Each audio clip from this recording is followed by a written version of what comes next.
We begin this noon with the loss of a giant in journalism and member of our CBS family. Bob Simon, the 60 Minutes correspondent and longtime CBS newsman, was killed last night in a car accident on the West Side Highway. He was being driven in a Lincoln Town car that first hit another car and then hit the median barrier.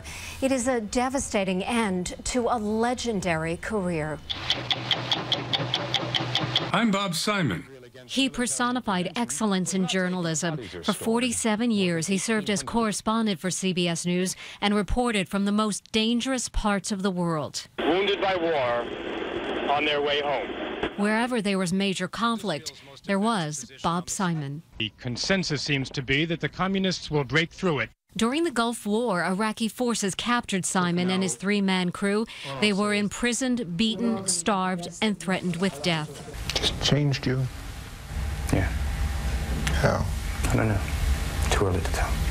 His assignments, thousands of them, took him to far-flung corners of the earth. It all began in Vietnam. We're going to pick up an American. All we know about him is that he's at Firebase Andrews and that he's been hit by shrapnel. Simon was on one of the last American helicopters out of Saigon. He wanted to give voice to the voiceless. CBS News anchor Scott Pelley witnessed firsthand his courage. In the early days of the Gulf War in the 1980s, he worked alongside Simon. Missiles were coming in. Their early plan was to rush into a bomb shelter when it happened. When it did happen, Bob Simon was nowhere to be found. Scott Pelley went searching for him. I find him. He's on the roof. He's on the phone with CBS Radio calling in the story of these missiles landing all around in Dhahran. And I remember in that moment, I said to myself, got it. That's what a war correspondent does. He went where no one else would go. You don't go to the bomb shelter, you go to the roof. His expertise as a writer could not be matched. Anyone who watched Simon's work on 60 Minutes knew his skill with storytelling and the grace of his words. The disaster seems to have stopped time. The clock shows 2:46, the moment the earthquake hit.